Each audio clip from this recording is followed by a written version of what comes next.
welcome back to the channel. Today's episode we have Auntie Pearl and Auntie Dawn who are going to give us some wisdom with regards to marriage. And what qualifies them is that they both here love the Lord and they have both been married for 23 years. And if we are to combine 23 years, that's 46 years, right? So that's a lot of wisdom. So for the disclaimer, in this channel we are all about Christianity and godly living, godly marriage and all that. And number two, we've already spoke about what is marriage, but I'm going to ask the two ladies, what does marriage mean to you personally? Because we've already covered what is marriage with regards to what does the Bible says, what is marriage. So would you kindly introduce yourself first, Auntie Pearl? Okay, my name is Pearl Nyimba, and as Sophia has said, we're all sisters in Christ, and I've been married for 23 years. Yes, we are. And I'm Dawn Truin, also married for 23 years to the same man. and as far as Sophia said, we love the Lord and we love doing His will. And we want to inspire the younger ladies who want to make their marriages successful. We want you to learn from our stories and see where the Lord will take your marriage, because the Lord can take your marriages to higher heights if you just depend on Him. Thank you, and I'm glad you mentioned that, because I think it was earlier this year where I WhatsApped both of you. I was like, did you ever feel like going home? Because wow. And when I shared that with other ladies that are young, married like me, and they were also telling me they are also been thinking of going home. And some of them were like, I'm home. Like I literally went home. So that's when I thought we need to have this talk. So thank you very much for availing yourself to help us. Thank you so much. So question one, you both answer all the questions, unless you feel like Auntie Pearl has said what you were going to say, but if you have something to add, we'll still add. So what does marriage mean to you, Auntie Pearl? And whatever it means, has it always been like that, or it changed throughout the years as you go along in the marriage? Okay, to me, marriage means a lifelong companionship, friendship, raising a family. And as I've grown, I've realized, because before I got married, I wasn't a Christian, I wasn't saved. I've realized that it's a godly covenant, it's established by God.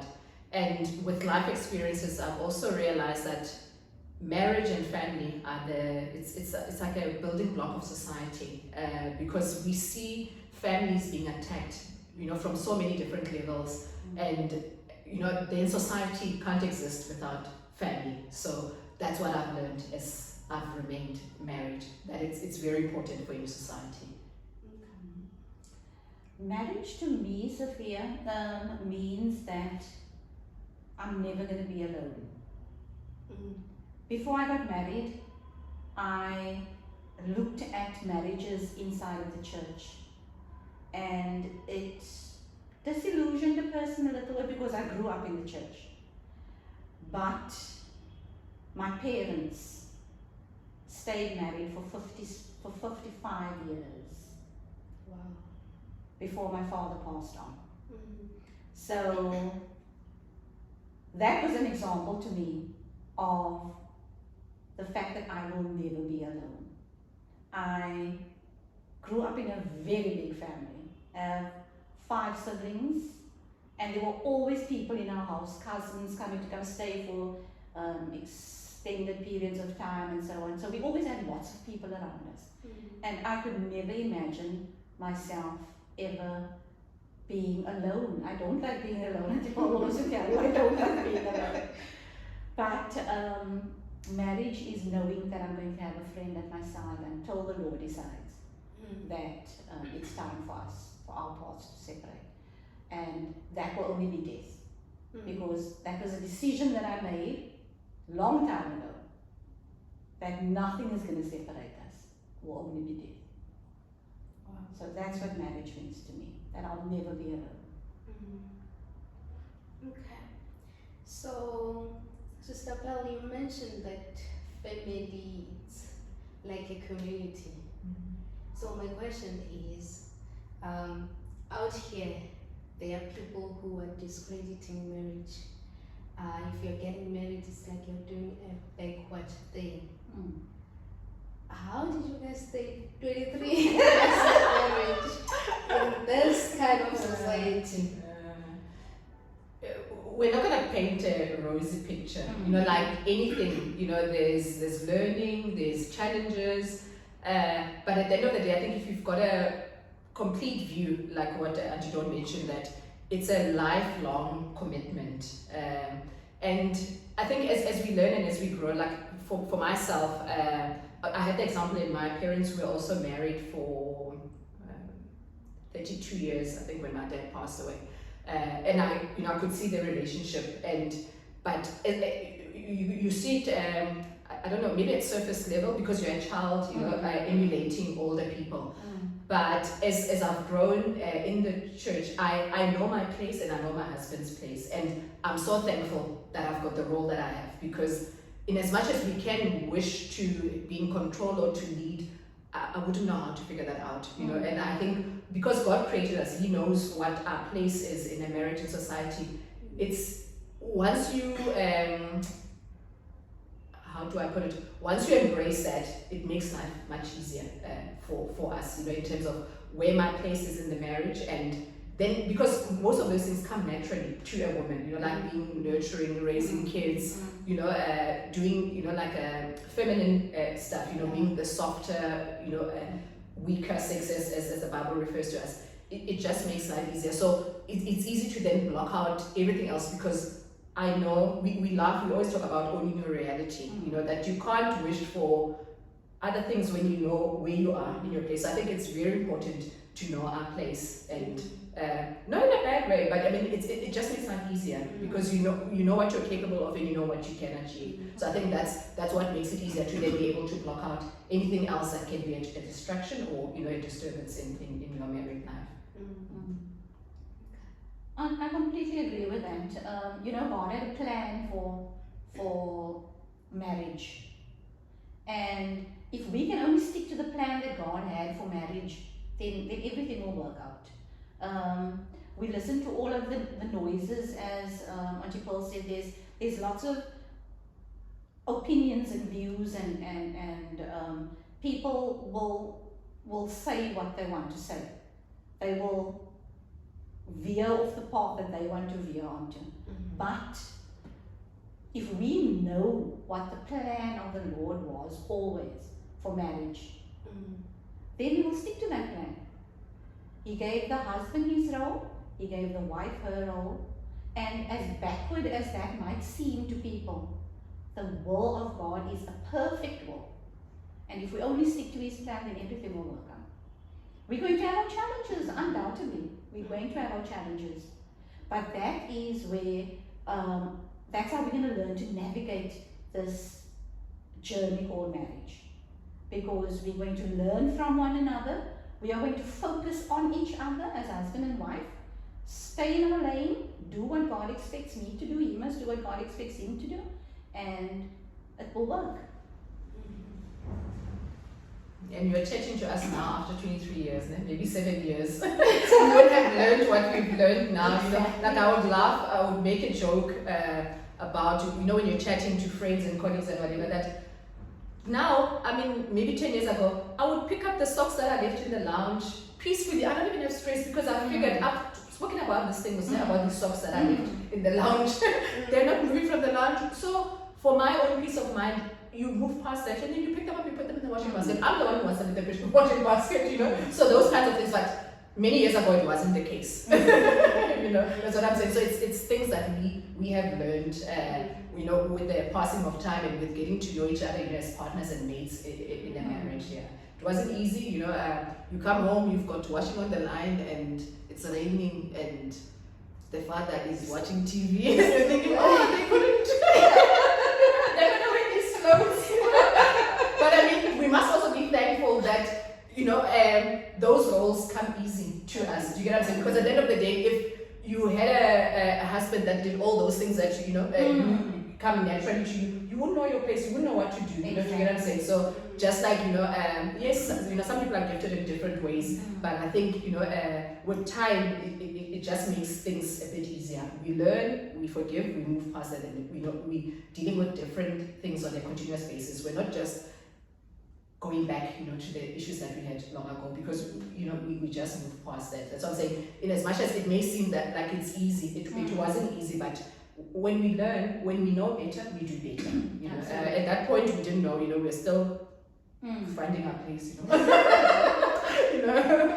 with that said, also Sophia, remember we come from different backgrounds.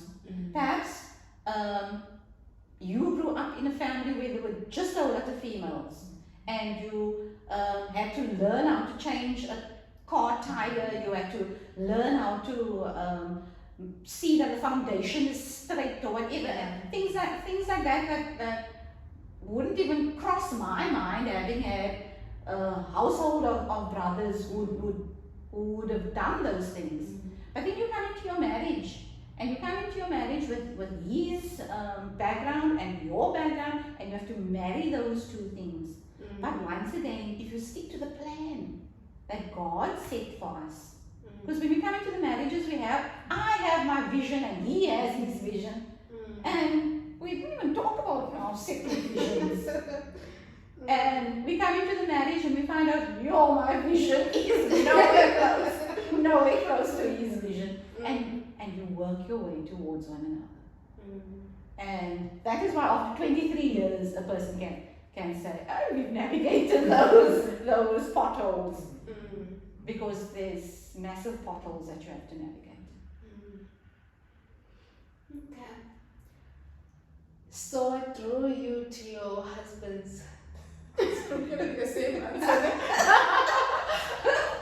on our first date, the guy made me laugh so much, Sophia. I was just in fits of laughter.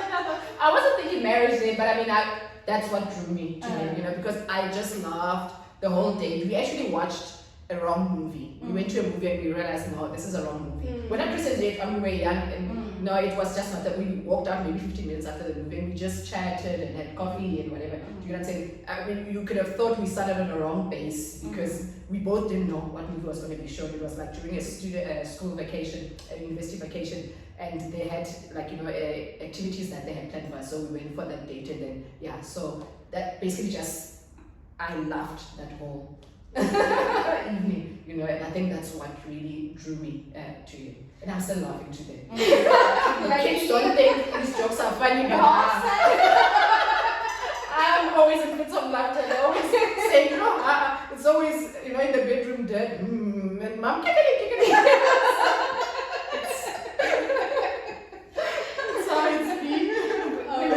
When our son was probably in grade 10, 11, he used to roll his eyes like, this woman just and he's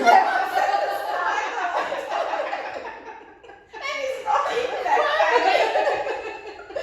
And as Paul said, that is it. He had me in stitches from, not exactly the very first day, but because the very first day we were just looking at one another without saying a word. But when we did eventually get to talk, it was just, if I didn't have ears, then I suppose my smile would have gone right around my face, because he was just funny, and you can see he's so. Yeah. So what advice would you give a single lady out there looking for somebody? Would you say if he makes you laugh? Now, they say laughter is the best medicine. Mm. And laughter takes you through a lot of crises, I can tell you that. Mm. Somebody who can see the lighter side of things is such an asset. So, but you mustn't just like, that mustn't be the only criteria. Okay. For me, the absolute important thing for a husband, a potential person that you want to get married to, is that that person must love the Lord first. If that person loves the Lord first, you can be 100% sure that he is going to love you the way you're supposed to be loved, and he's going to love his children the way they're supposed to be loved, and he's going to do the right thing all the time because he wants to please the Lord. So that's the most important thing. Like, even for the guys also, they will think, yo, this girl is so beautiful. Mm. But if she doesn't love the Lord, that beauty is going to fade. Mm. It is important that he loves the Lord. So that's the main criteria. Reminds me of a friend of mine, lifelong friend that I have. She said, when she was praying to the Lord for her husband, she said, Father, please, this guy mustn't drink, he mustn't smoke, he mustn't have children from previous relationships or whatever. Those were her 3 things. Mm. She got the man who didn't drink and smoke, and who didn't have children from previous relationships, and the marriage still failed. He didn't love the Lord. He didn't love the Lord. Mm. So it is important that you have your there's things that's important to me might not be important to you. Mm. Like I enjoy a good braai. I like meat. I like my meat to be fried nicely on the fire. Mm. But I'm not adverse to a man who can cook if he can do his thing in the kitchen. Then that's a bonus. But if he can't, it's not the end of the world. As long as he can do his thing on the braai, and we can eat, we won't starve. Mm. So there's always what's important to you is not going to be important. What's important to me. Mm. But for all of us who love the Lord, a man who loves the Lord must be top of our priority. Well, she summed it up. I think as women, we want to be the first in our mates' lives, but it's important that the Lord is first, because then things will just fall into place for us. Even same as us, the Lord must be first, then we'll be able to then submit to our husbands, respect them.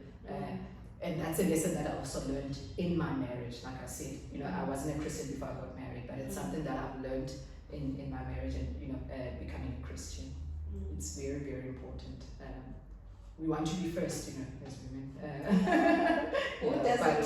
God must be first. Yeah. Okay. Yeah, like Auntie Dawn is saying, we're really not gonna be the same because we have different love languages. Yeah, so thank you. As we grow, people evolve, people change. Maybe a bit of ego, pride, and how do you navigate through that? This man is not who I said I do to, because they've grown, they've changed maybe, and so forth. One thing that I've realized, that I've noticed with young people as they get married, is that we don't realize how strong teams marriages are. It's about us. Whatever happens in a marriage is about us. But I think we have our idea of what our vision or our goals are, and then we forget that in the process we're getting married. So these have to be married. So in as much as Noel can have his vision of growing his business and whatever, he's doing it for us. He's doing it for our family. So there's no need for me to be insecure, or do you get what I'm saying? We can then chat about it and say, okay, how is this going to work? Do you get what I'm saying? If I've got aspirations of going up the corporate ladder, or whatever, how is it gonna work? Because we must complement each other. We can't all be chasing big things, and we are leaving each other behind in terms of going wherever. But I think the important thing is to always know that it must be for both of us. If I'm progressing in my corporate life, it's for our family. Do you get what I'm saying? If maybe business stuff is not picking up as quickly for Noel, but eventually whatever I'm doing, it's for our family. It's never about being above him or him being above me. So I think that's what's important. That's how then it gets easier to then get those things together. It's for us. It is for us, and we must also not forget in our chasing our goals and vision, forget that we got married in the process. I think we must remember that, because it's like what you said, we're evolving, but we're evolving into one, as a married couple. It's important. We are about a team, and I think that spirit is not there with young people. You can just hear from things people say. People are engaged to be married, but they're already thinking of what if things don't work out. It can't be how we look at marriage. It really can't be. It's sad, but that's how it happens. If we can just know that we are a team, we are one, and whatever is going to be for the benefit of both of us and our family. No, very well said, Paul. It's like that. When we do evolve. The young lady that I was when I got married is definitely not the 53-year-old woman that I am today. There's twists and turns in this road called marriage, and the important thing to know is that when you decided to get married, it was your choice. You decided that this is the man that I want to be with. So you have to decide every day that the two of you together are going to make this thing work. There's going to be time that you don't agree on the path that is being laid out, but as the wife, the way you talk to your husband, you don't have to put cyanide in his food and all of that to get rid of him, so that the vision that you have will work out. No, you negotiate. You speak to him. You sometimes the Lord put you specifically, you in that man's life, to play that role, to even guide him. It's not that you're going to force your will on him, because it's a negotiated goal. The two of you are working towards something together, like what Paul said. And you talk about it all the time. Communication must be there. You have to talk. Uncle Jimmy always says that his opinion isn't the only opinion. He has to listen to mine, he has to listen to James's, and once he finds out that okay, his wasn't the best option, he can negotiate again and see how else it can work. But there's no place for ego in a marriage. That's one thing that you must remember. No place for ego in the marriage. If you want your marriage to be the marriage that God intended it to be, Ego aside. Ego aside.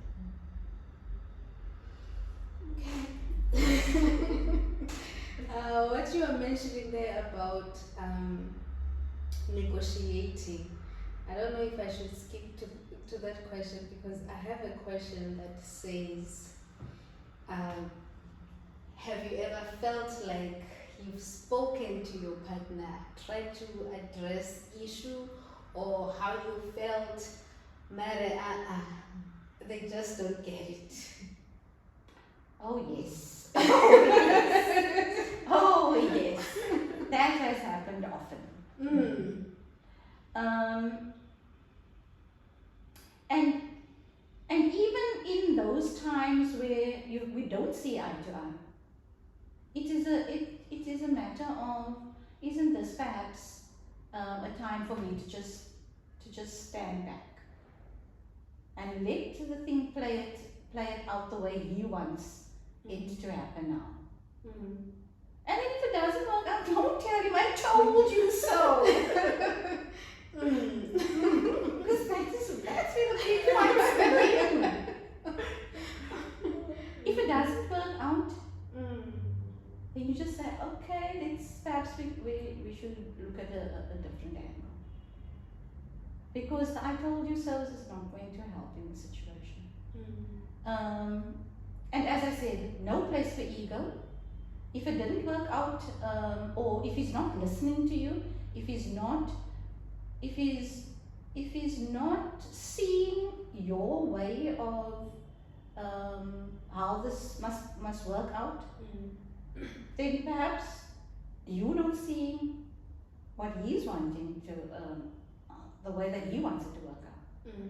So if both of you have such strong opinions, let the one play itself out, and then the other one can play itself out. So as I said, it's still a negotiation. And there's no need for you to pack your little suitcase. You know, I do feel like let me just go home. I'll come back when he's back to his senses. It is true. And in remember, when things are happening, we're always clouded by emotions, and we're not able to be objective because we said this way, and then the next person sees it that way. But I think we've learned in life, in hindsight, you can then see whichever way it works out. Then you can actually see that, okay, he was right. Or, I was right.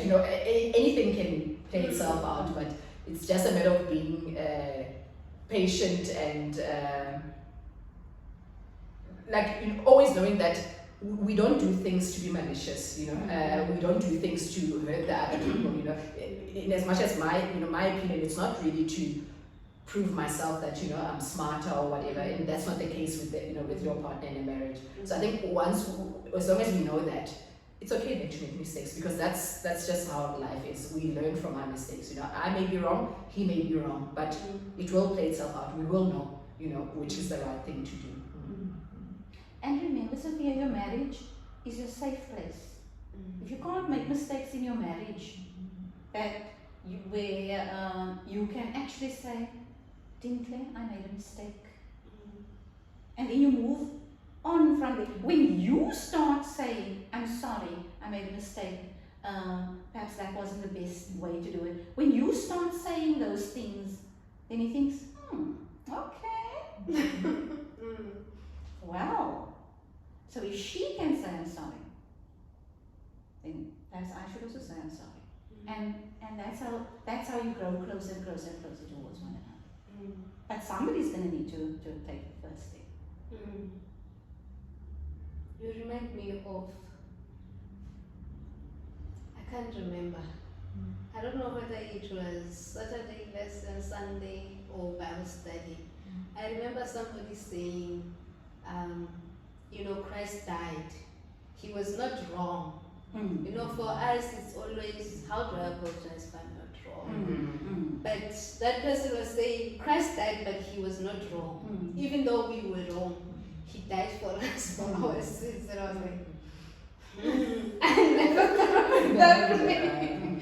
So it's really hard to apologize when you know that I'm not wrong. But when that person mentioned Christ, I was like, yeah, hey. Yeah, okay, thank you for mentioning that. Okay, let me go back to my questions. I think you've touched on this one a little bit. You marry a traditional man, and some of us, I think maybe you in your time, you studied, get your degree, and found a job, and maybe got married. But for us, we are still studying, we are working, there's kids, and then we have to be wives and make sure the house is a home. How do you navigate through that? Or maybe you had to live with your in-laws in the some way? do I put it? Thinking.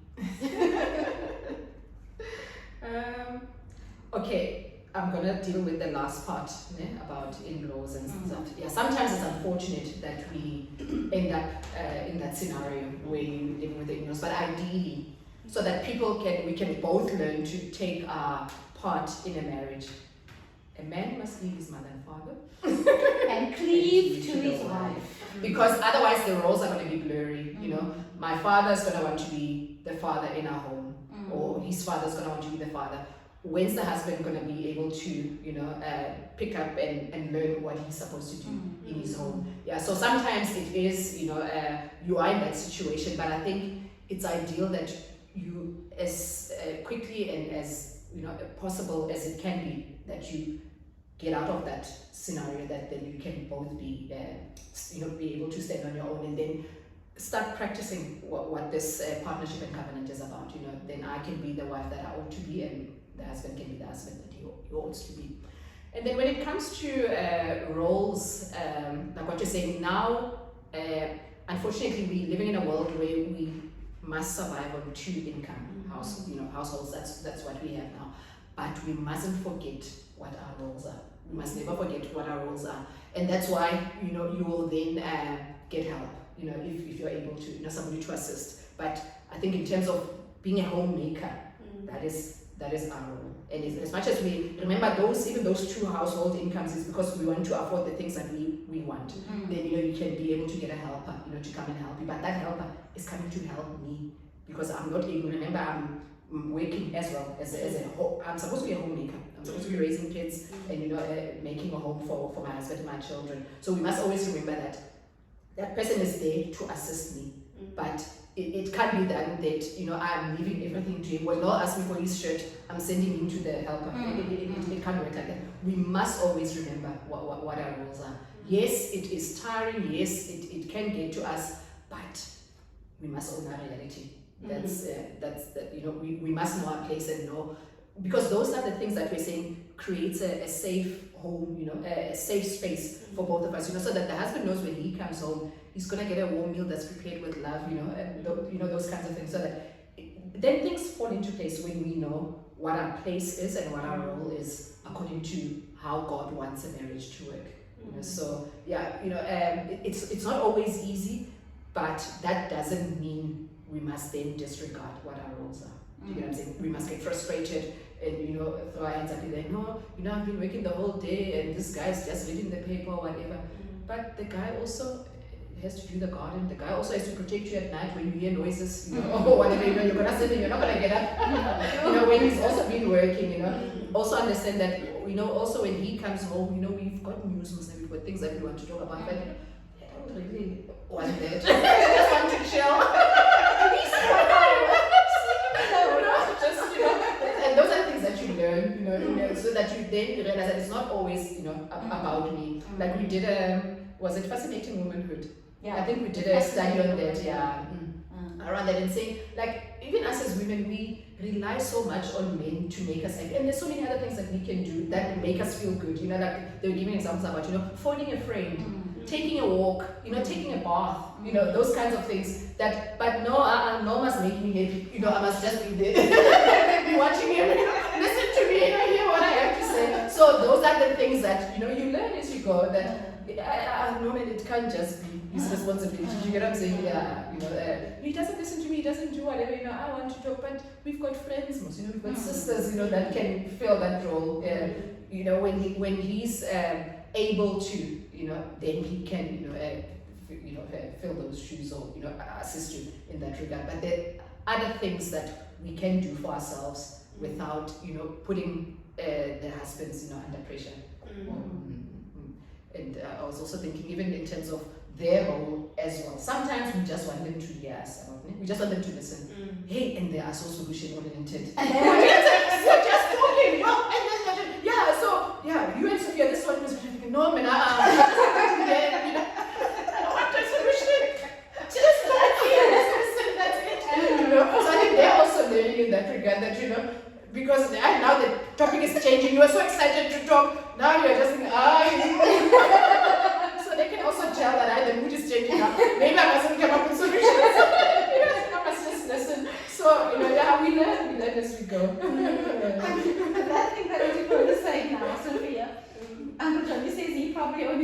that after 15 years of marriage.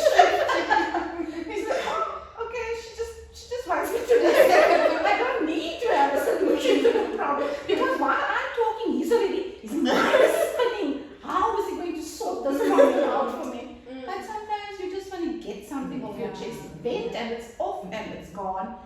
You don't, there's nothing else. Nothing else is needed. But while Paul was talking, I was thinking of how focused I was at the beginning of our marriage to play the role of a wife. My house must be spotless. My husband's shirts and clothes and things must be set out for him, and I must cook. I wasn't a very good cook. Recipe books and what's and I was focused on being the best wife possible. That was on my agenda. And then one day, got so tired of having to run around with this man. I told my mother-in-law, you know, Mommy, this son of yours, on a Saturday, he just lies.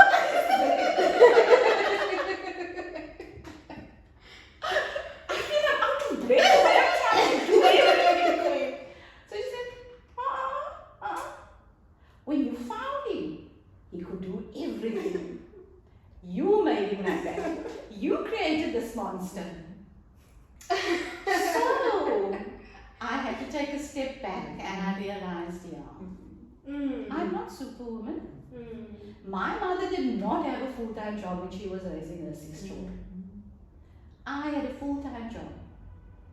I was teaching, I was writing, I was marking, I was doing all sorts of things, but I still wanted to have this perfect household. So I had to slow down and tell myself, okay, there are certain things, and it's not as if he wanted the things that I was wanting to do. It's just because I'm doing it, he thought, okay, this is nice. and he received. And I had to slow down. And even now that we're older, there are things that I just cannot do anymore. And he realizes that. So now he's helping me. Because he realizes I'm not that 30-year-old girl anymore. So there's, it's when we get into the marriage, as I said, it's important that we have a combined or collective vision for our marriage. So that when we do work towards that goal, that we sort of figure out what it is, what our roles are supposed to be. Because getting married to a very traditional husband, it's because that's all he knows. But when he comes into the marriage, you're going to have to teach him certain things. Don't force it down on him. You're going to have to explain to him, but look, today I just can't. I'm a bit tired, I have a headache, or it's this, or my feet are paining. And so you'll be surprised that he'll say, put your feet up, let me rub your feet, or whatever. This traditional man. But it's because you're not talking about it, and you assume that he's not going to want to rub my feet. That he never rubs your feet, because you don't even mention that your feet are paining today. So those preconceived ideas that we have of these traditional men that we married, it doesn't have to stay that way. There's some way with the communication in the marriage that you guys can merge towards something that will work for both of you. Constant communication. No, that communication. We don't like it, ne? We have a love-hate relationship with it as women, because it's like, he didn't even ask me what's wrong, but when they ask what's wrong, it's fine. What must can happen? But it's very important to communicate effectively. It's not, we always say you have to speak even when your voice is shivering. When your voice is shaking, even then you have to speak. You must speak, because the other person won't know. you know, do you get what I'm saying? How you're feeling, you know, how Can't I things. breathe a little, gain my voice back? No, you You can can do even that. say it. You can even say it. When your voice starts quivering like that and you feel like the tears just want to come, you can say, love, just give me a minute. Mm. And he's going to give you that minute. He's not going to talk over you. Mm. He's going to give you that minute because it's gonna take him by surprise. Also, yeah. She's got something that she wants to say to me. Mm. And they are ready to listen. We must just communicate. Mm. Okay.